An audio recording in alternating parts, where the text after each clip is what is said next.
I really did think about it. Right after college, I kind of had to make a decision of like, okay, do I come back home and like try to find work, or do I go with my friends to California, like what everyone's doing, and just be a PA for like 2-3 years? And I really thought about it. I was like, man, I kind of want to not do that. Yeah. I'm tired of.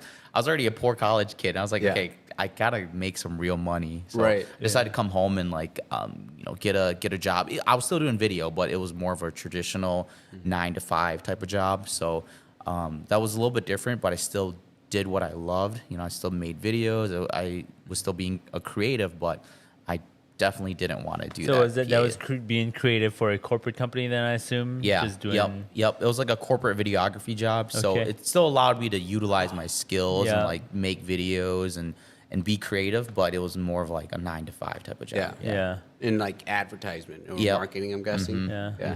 That's got to be kind of cool though. Like, Yeah. I mean, it's probably good. I would assume as a creator, like now that you're running your own company, doing what you do, running a mini doc series and stuff like that, that come out of your mind. I would assume, and tell me if I'm wrong or if I'm right on this, but I feel like if I was in your shoes and where you are today, I feel like corporate would eventually, I feel like it would drive me nuts, because it's like, these projects don't interest me at all. Yes, I get to use my the skills that I've acquired through the years, but the projects don't interest. They don't draw me to want to really seek answers. And is that something that you felt when you were there? Because it is corporate, right? It's not your company. No, that's 100% true. That's 100%.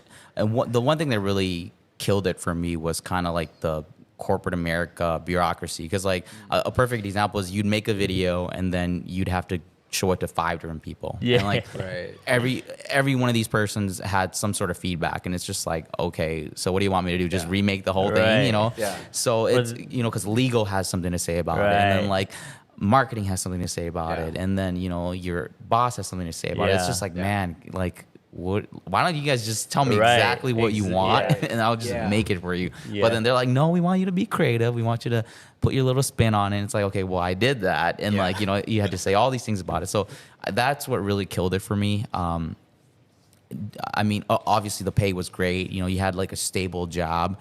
I wasn't like a freelancer, so it was different. You had security, but then at the same time you had to deal with that like corporate America bureaucracy. Like, so that's got to be crazy. Like as a creative, now you got to take your project to Suits and have them like scrutinize it and like pick it apart. Like that's gotta like. Well, it's like you said. It's like I have a guy who for Yellow who's my videographer, and I'm big on just allowing a creator to use his creativity.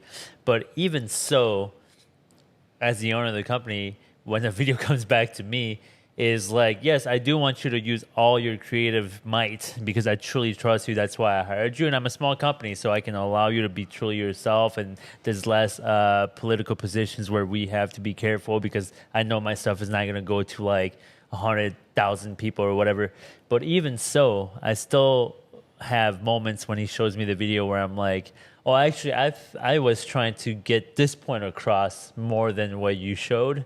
So there's always going to be, I think, that. And I think you're in the right place now, because you get to use your creativity and project what you actually want in your mind, which I'm sure feels probably like a lot of work, but also very free.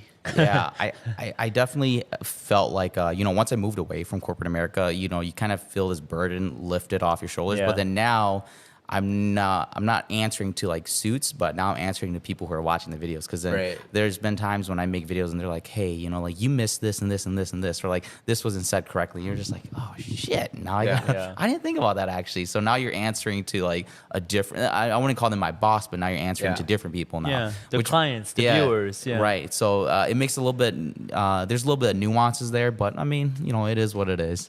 Yeah, that's part of the journey. And I think you're never going to please everybody anyway. Mm-hmm. I like to think lately I've been thinking more and more like the more haters I have, the happier I've been. Yeah. Not in the sense that I want haters, but it just means that you're doing enough things that that people just want to say bad things about it, right? You're making enough buzz that people are going to that there's enough people now that don't agree with you.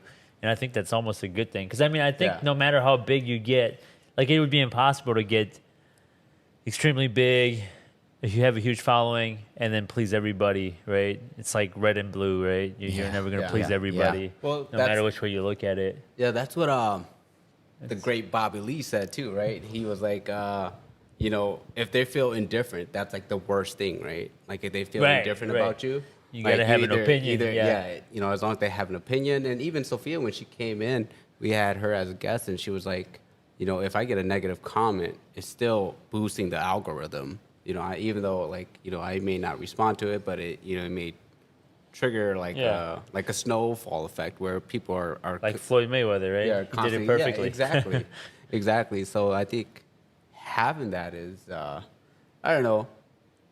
I still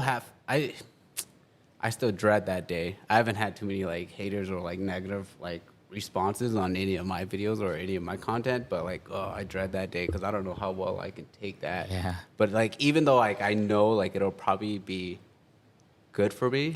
Don't worry, people are already doing it, dude. People are already thinking that. Yeah. Don't worry about it. You just haven't heard it. Haven't You posted. just- Yeah, you just yeah. haven't heard it. You're probably. You fucking just haven't right, heard man. it. Yeah. Yeah, I think it's definitely a learning because my first video, when I got like bad comments, I was like, oh man, I was so hurt. What was your first video about? It was the Billy Lord, the young shaman video. Oh, okay. So that was my. Oh god, that one must have got a lot of. Yeah. Oh yeah. But I would assume a lot of people were probably really